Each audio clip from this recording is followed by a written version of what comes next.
ఏం కోరుకున్నావు? ఏముందండి, గచ్చి మీద మచ్చలు ఉండకూడదని, కంచాలకి జిడ్డు ఉండకూడదని కోరుకున్నాను. దానికి బదులు నీకే ఓ ఇల్లు కోరుకోవచ్చుగా. మీ ఇల్లు నేనే తుడిచి నా ఇల్లు నేనే తుడుచుకోవాలా? నాకేమైనా పిచ్చా? అను, నీ షూ సైజ్ ఎంత? 6. గోపాల్, విన్నానమ్మా, విన్నాను. తొడగడానికి తేలిగ్గా ఉండేలాను, విప్పడానికి వీలుగా ఉండేలాను జత తీసుకుంటాను. ఆడడానికి సౌకర్యంగా ఉండేలా చూడు. ఎలా మేడం అసలు ఇలా? గోపాల్, ప్రతిసారి ఆశ్చర్యపరుస్తూనే ఉంటారు. మట్టి బుర్ర నాకు. మీరెంత అదృష్టవంతులు సార్, మా మేడం దొరకటం. ఏంటి బా, ఏంటి అడావుడి? బెనర్జీ గారు సంబంధం గురించి మాట్లాడడానికి ఒప్పుకున్నారు. ఎప్పుడు? ఎలా? పేరు చెప్పే ధైర్యం లేనివాడు ఫోన్ చేసి మాకు ఇంట్రెస్ట్ లేదంటే నమ్మారు. పెళ్లి కూతురు తల్లిని స్వయంగా వచ్చి రిక్వెస్ట్ చేస్తుంటే ఎందుకు నమ్మరు? మా మమ్మీ చెప్పిన లాజిక్కి నేనే పడిపోయాను. పాపం పిచ్చి బెనర్జీ గారెంత. క్రికెట్ స్టేడియంలో పొలిటికల్ మీటింగ్స్ జరిగినట్టు నా పెళ్లి చూపులు గోల్ఫ్ కోర్స్లో జరిగాయి. ఇదేంటి? నాకు కొంచెం కాన్ఫిడెన్స్ తక్కువ, పెరగడానికి మా సైకియాట్రిస్ట్ రికమెండ్ చేశాడు. అదేంటి? నాకు స్ట్రెస్ ఎక్కువ, తగ్గడానికి మా ఫ్యామిలీ డాక్టర్ సజెస్ట్ చేశారు.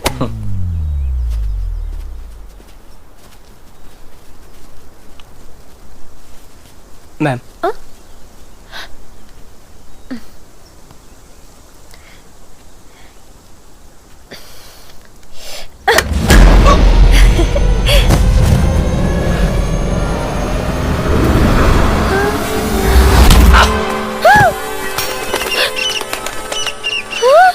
ఒక్క దెబ్బకి 2 పిట్టలంటే ఏంటో నాకప్పుడే తెలిసింది. యాజ్ యూజువల్గా మా మమ్మీ తిట్లు, నా ఏడుపు, ఫైనల్గా హాస్పిటల్. ఆ రోజు మొత్తంలో జరిగిన ఒకే ఒక్క మంచి విషయం, మా బావ. నందు, ఏమైంది? వల్లి 10 ఎకరాల మామిడి తోట, నీ చెల్లి పడేసిన మామిడి ట్యాంక్.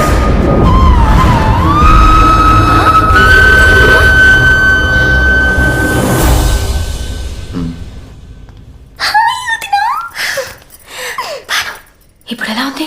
రేపు స్టంట్ వేస్తామంటున్నారు. సారీ అత్తయ్య, నాకు తెలీదు. నీ కొడుకు దుర్మార్గుడు, ఫోన్ కూడా చేయడు. అలాంటిదేం లేదమ్మా, నీకు శ్రమ ఎందుకని. బాబు ఎక్కడే ఉన్నాడు. అమ్మగారికి ఎలా ఉంది? పాలేరు పేపర్ చదువుతున్నాడంటే బాగున్నట్టే. అమ్మా, అలా నిలబడిపోతే ఎలా? కలబడి మరి పనులు ఓడిపోవాలి కానీ ఇల్లు ఏదో చిన్నతనం.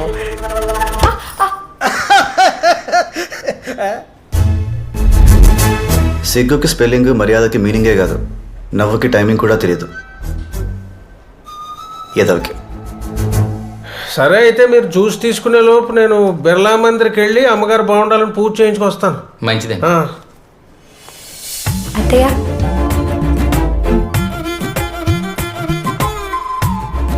బాను, ఇందులో కాఫీ అయిపోయింది, తీసుకొస్తావా బాను?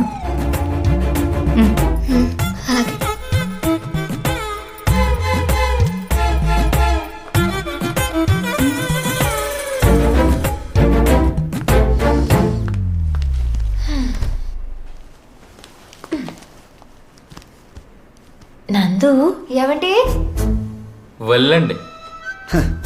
అలా పిలిచినప్పుడల్లా వెళ్ళిపోకూడదురా. ఏమండి? మళ్ళీ అండి. కంగారు పడుకో, కంట్రోల్ మందే.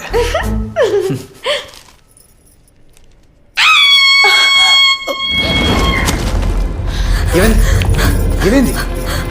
ఏంటి? వెళ్ళండి. ఎక్కడా? మీతో సెల్ఫీ దిగడానికి ఇంకా అక్కడ వెయిట్ చేస్తుంది ఏంటండి? ఎప్పుడు వెళ్ళిపోయి ఉంటుంది.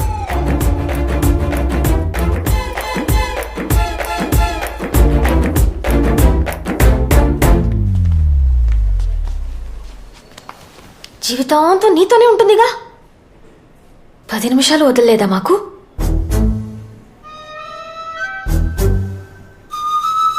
ఏమంటే? వెళ్ళండి, ఈసారి ఏ డైనోసార్ వచ్చిందేమో. ఓదార్చండి.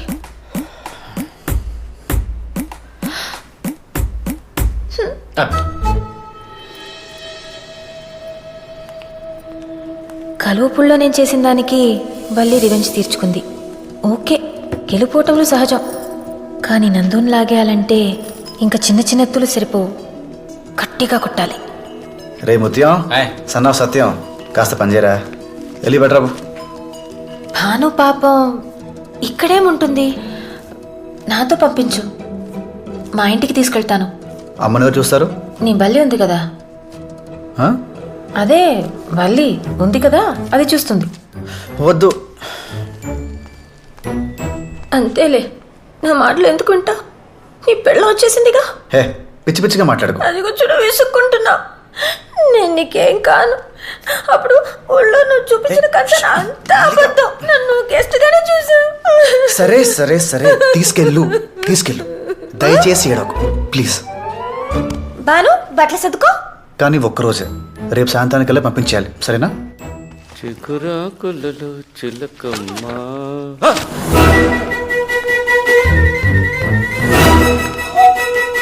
డాడీ ఇంట్లోనే ఉన్నారు, ఏం పర్వాలేదు. బాను ఎందుకు తీసుకొచ్చావు? మీ అమ్మ చూసిందంటే చంపేస్తుంది. వాళ్ళ మావయ్య ఇంటికి అది వచ్చింది, తప్పేంటి? నీకు తెలియదు. బానురా, నింపేస్తాను. డాడీ, అందుకే నేను వద్దని చెప్తూనే ఉన్నాను. ఏ, ఎవరి అమ్మాయి? బాను దాని ఫ్రెండ్. కాదు, కామేశ్వర అత్తయ్య కూతురు. ఇందాక నేను శేఖర్ని హాస్పిటల్కి తీసుకెళ్ళినప్పుడు అక్కడ కనిపించింది. అత్తయ్యకి ఒంట్లో బాలేదంట, ఆడపిల్ల ఒక్కతి ఏముంటుందని తీసుకొచ్చా. కానీ డాడీ ఒకటే గొడవ, మీ అమ్మ ఒప్పుకోదు, గొడవ చేస్తుందని. నువ్వు అంత బేడా mummy? I hate you daddy. నేను మమ్మీ కూతుర్ని. డాడీ చెప్పినట్టు భానుని పంపేయాలా? ఎందుకు?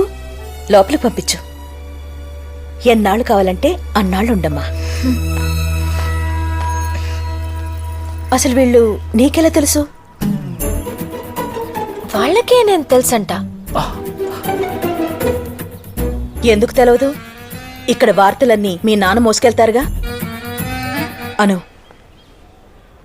నువ్వు అనుకున్నంత అమాయకులేం కాదు వాళ్ళు. నా మొహం మీదే తలుపులేసింది వాళ్ళమ్మ. నేను వ్యాపారం చేస్తానంటే పెట్టుబడిచ్చాడు బాను వాళ్ళ నాన్న. తన ఆస్తి తాకట్టు పెట్టి నన్ను డబ్బులు తీసుకోమన్నాడు.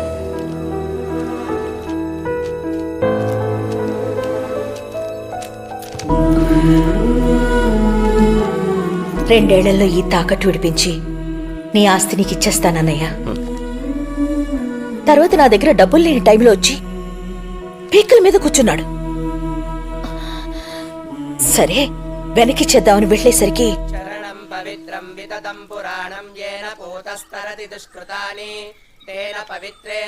ఇలా అవుతుందని అనుకోలేదు వదినా. డబ్బు తెచ్చాను. నందు,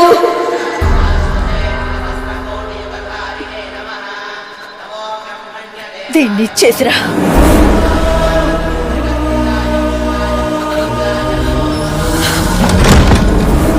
మేమేదో దారుణం చేసినట్టు చూసింది వాళ్ళమ్మ.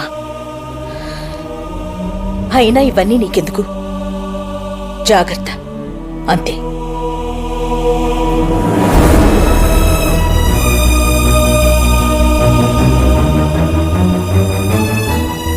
డాడీ, మావయ్య గురించి మమ్మీ చెప్పింది. మీ మమ్మీ తనకు కావాల్సిందే గుర్తుపెట్టుకుంటుంది. తనే కాదు, మనుషులంతా అంతే. చేసిన తప్పులు మర్చిపోతారు, లేకపోతే బతకలేరు కదా. నాకు తెలిసినంత వరకు మీ అమ్మ తనే వాళ్ళ ఇంటికి వెళ్ళి మరీ అప్పు అడిగింది. నేను కంపెనీ పెట్టాలనుకుంటున్నాను అన్నయ్య.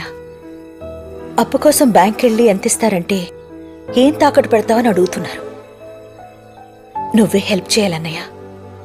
ఈ కంపెనీ నా డ్రీమ్. ఏంటి బావ ఇది, ఎన్నిసార్లు ఇస్తారు? అయినా ఇది కంపెనీ పెట్టడానికి మీ పొలాలు తాకటేంటి? ఈ ప్రాపర్టీ నా దగ్గర ఉంటే అలాగే ఉంటుంది. అదే దానికిస్తే బోల్డ్ ఎంతమందికి భోజనం పెడుతుంది. తర్వాత ఏం జరిగిందో నాకు తెలీదు. మీ మావయ్య పోవడం మాత్రం నిజం. మీ అత్తయ్య వాళ్ళకి టైంకి డబ్బులు ఇవ్వలేదన్న కోపం ఉంది. మీ అమ్మకి వాళ్ళు అవమానించారన్న ఉక్రోషం ఉంది.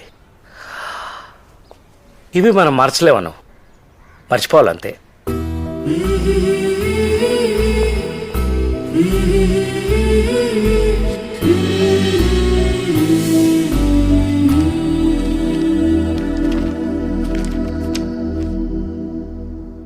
ఎవరోదినా నీకు కాబోయే బాగున్నాడు. బాగున్నాడా? దీనికి శేఖర్కి పెళ్ళైతే దీనికో మంచి జీవితం వస్తుంది. నేను నందుని చేసుకుంటే మా 2 ఫ్యామిలీస్ కలుస్తాయి. ఈ ఆలోచన గొప్పదో కాదో నాకు తెలియదు, కానీ వెంటనే నచ్చేసింది. అంతే, ఎలాగైనా చేసేయాలి.